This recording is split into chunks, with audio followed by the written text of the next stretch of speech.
Dolor, catástrofes y adversidad parece ser un trinomio que podría contradecirse con aquel concepto de fe en un Dios que creemos. Bueno, ¿es eso realmente contradictorio? ¿Hasta qué punto podemos creer cuando nos va bien y cuando nos va mal?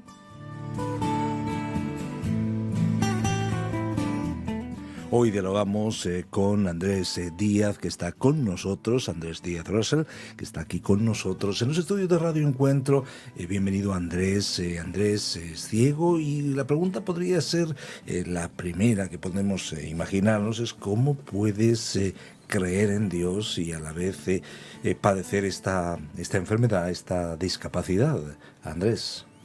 Pues no hay ninguna contradicción como tal, no solo el tema de la ceguera, sino que he pasado ya por 2 meningitis, hidrocefalia, reanimación cardiopulmonar 2 veces, me han atropellado 2 veces, tantas operaciones que he perdido la cuenta, he pasado por un coma y ahora, pues como dices, la ceguera, ¿no?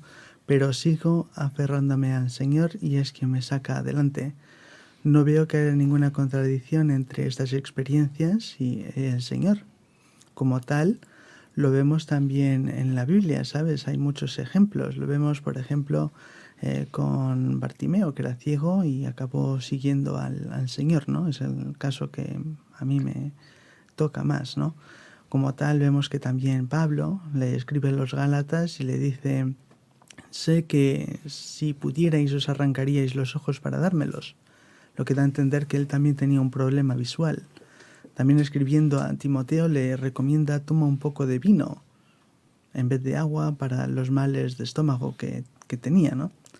También pues tienes a casos como donde dejó Pablo a Trófimo en Mileto enfermo, ¿vale? Y tienes, vamos, numerosos pasajes donde ves que también Epafrodito casi muere cuando fue a visitar a Pablo. Vemos que el Evangelio, la enfermedad, la adversidad, los problemas están vinculados entre sí. El Evangelio avanza a pesar de estas circunstancias. Estas circunstancias no constituyen una contradicción con el Evangelio.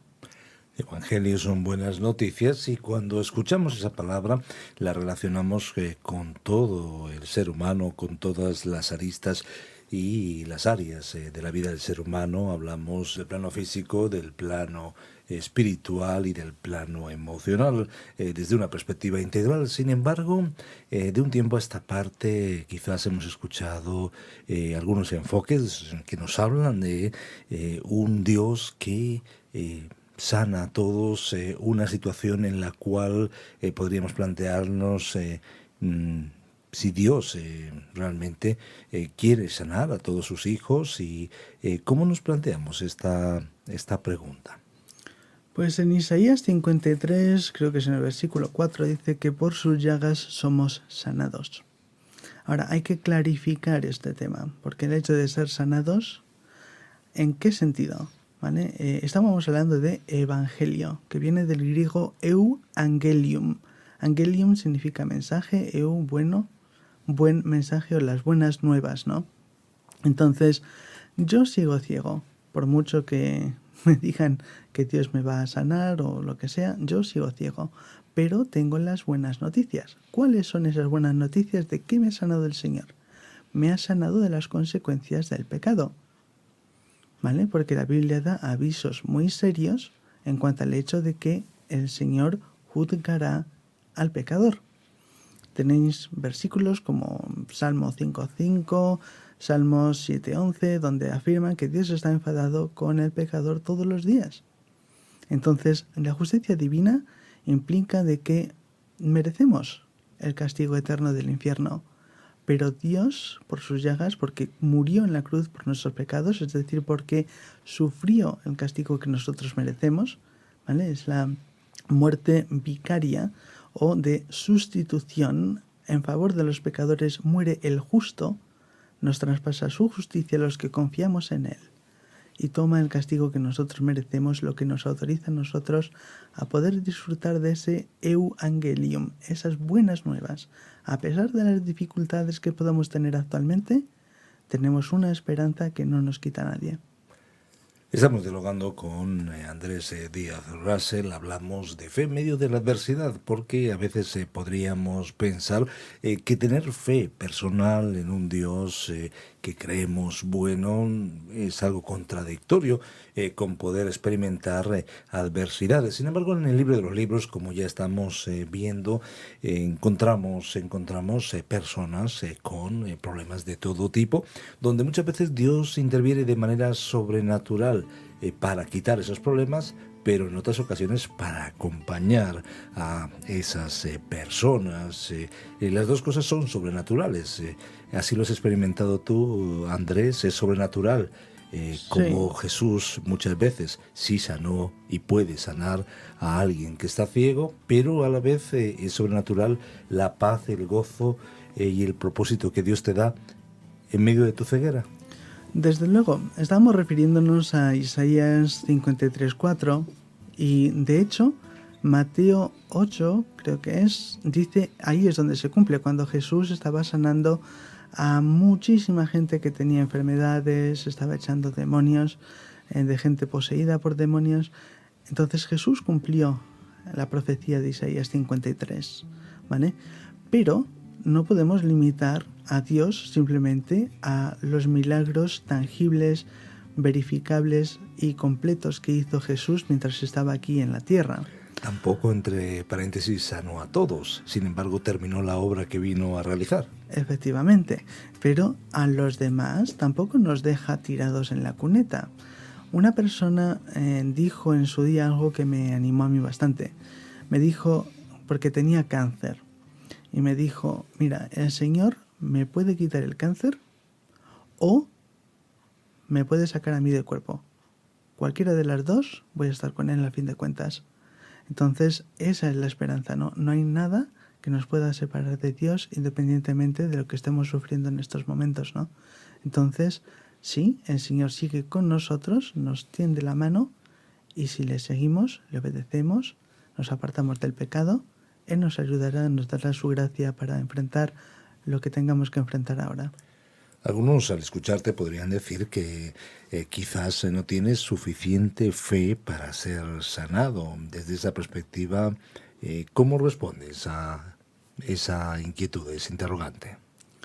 Pues yo tengo fe, ¿vale? El valor de la fe no reside en si es muy grande o muy pequeña, ¿vale? Jesús dijo si tenéis fe como un grano de mostaza, que es diminuto. El valor de la fe reside en el objeto de la fe. Podemos tener un poco de fe en el Dios omnipotente, soberano, y adelante vamos. Yo creo en Dios, creo que es soberano, creo que es omnipotente y creo que puede sanarme, no lo niego. Ahora bien, también sé que me tengo que someter a su voluntad y si Él considera que es mejor que esté ciego, también lo acepto. Jesús y Dios no son una máquina donde echas tu petición ahí en la ranura de las monedas y te sale la sanación automáticamente, ¿no? Dios no funciona así. Nosotros somos los que estamos sometidos a la soberanía y a la voluntad de Dios. Como tal, en ese sentido, cuando la gente me dice que me falta fe, específicamente, habiendo clarificado esto, también agrego una cosa más. Jesús sanó a Lázaro. Lázaro estaba muerto. ¿Tenía fe? Sanó al muerto de la viuda de Naim. No se dice que eran creyentes siquiera, no tenían fe. Jesús los sanó. También cuando bajó del monte de transfiguración, Jesús sanó a un niño que estaba poseído por un demonio, le echaba al agua, al fuego y demás, y le pregunta al padre, ¿crees que puedo? Y el padre dice, creo, ayuda a mi incredulidad. Entonces Jesús también sanó a alguien que tenía y reconocía que tenía una fe limitada, pero lo hizo.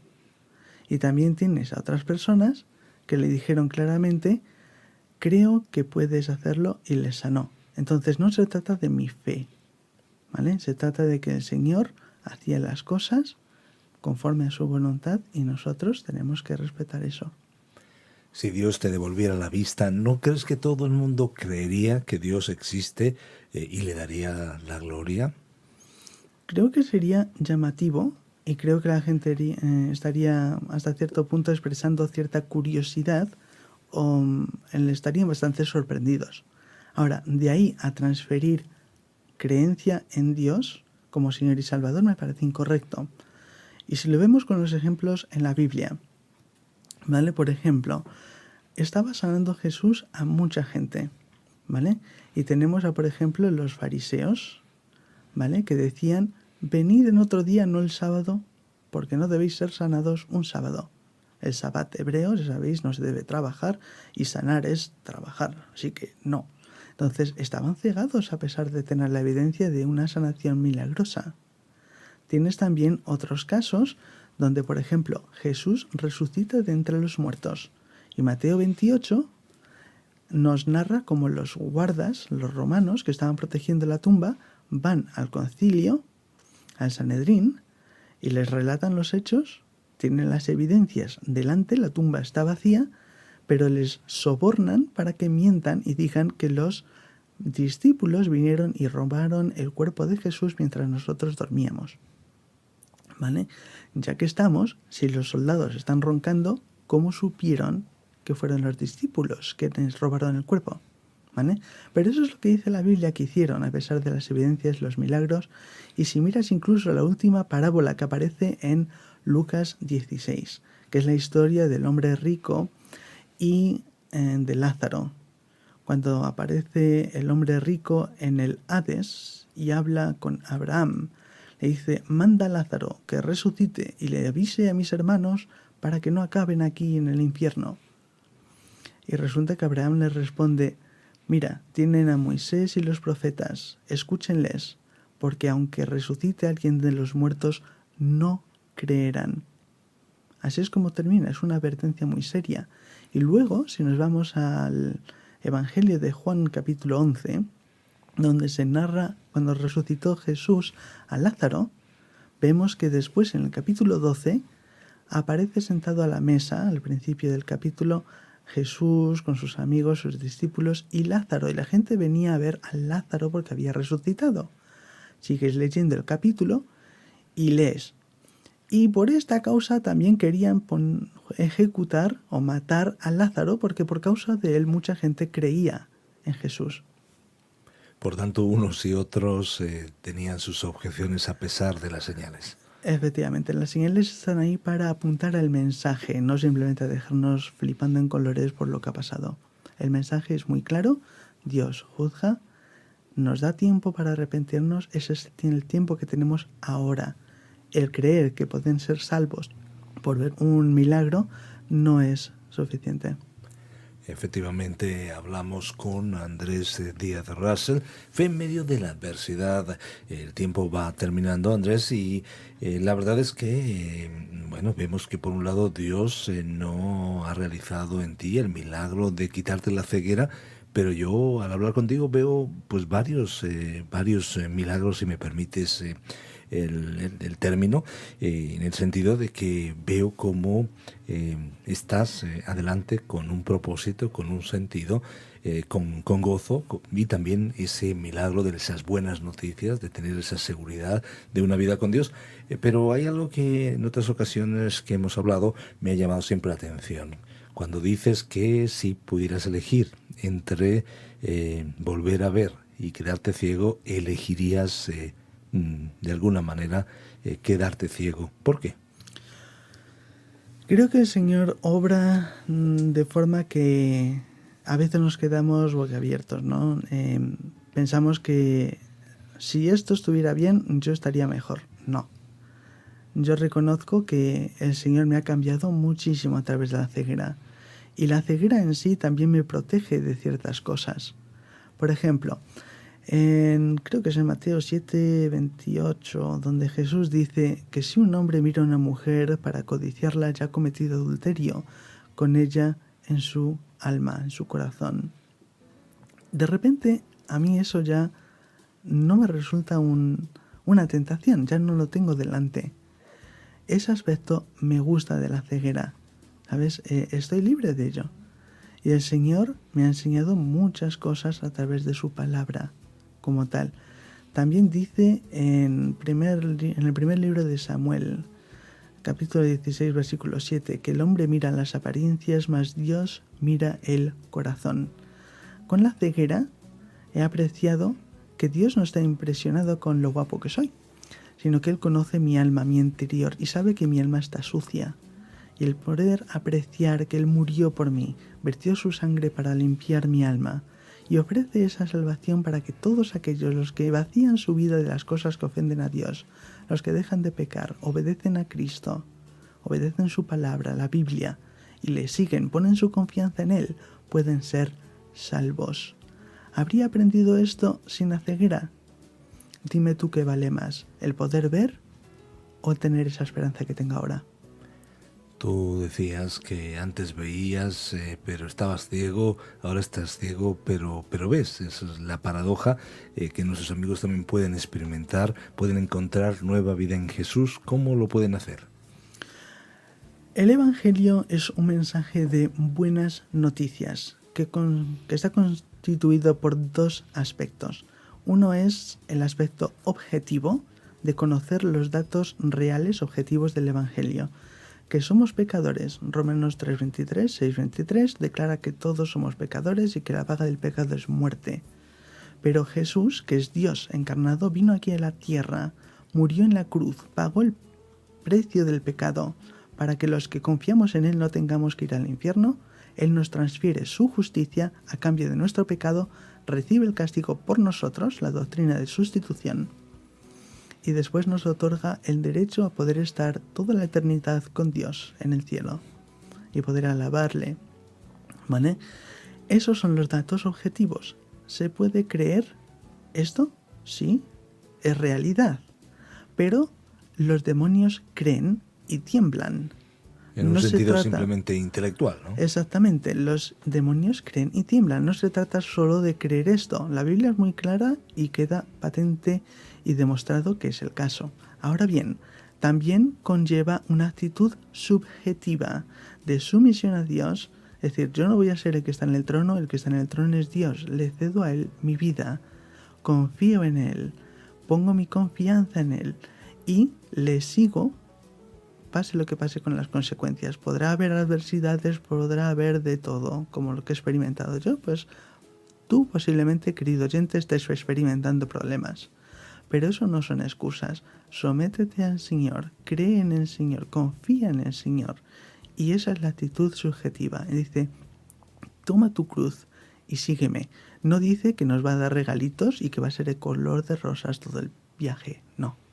Toma tu cruz implica que tienes que ser consciente de que cueste lo que cueste, seguimos al Señor, pase lo que pase, Él está con nosotros, yo no os dejaré hasta el fin del mundo, dice el Señor, a confiar en Él.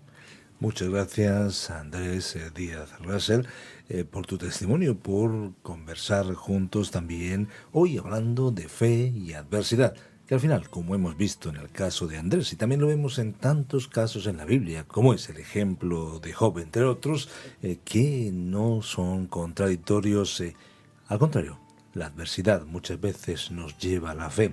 Solo abrazamos a Dios cuando caemos y cuando tocamos fondo y cuando soltamos todo aquello que llevábamos entre las manos. Es entonces cuando nos agarramos a Dios.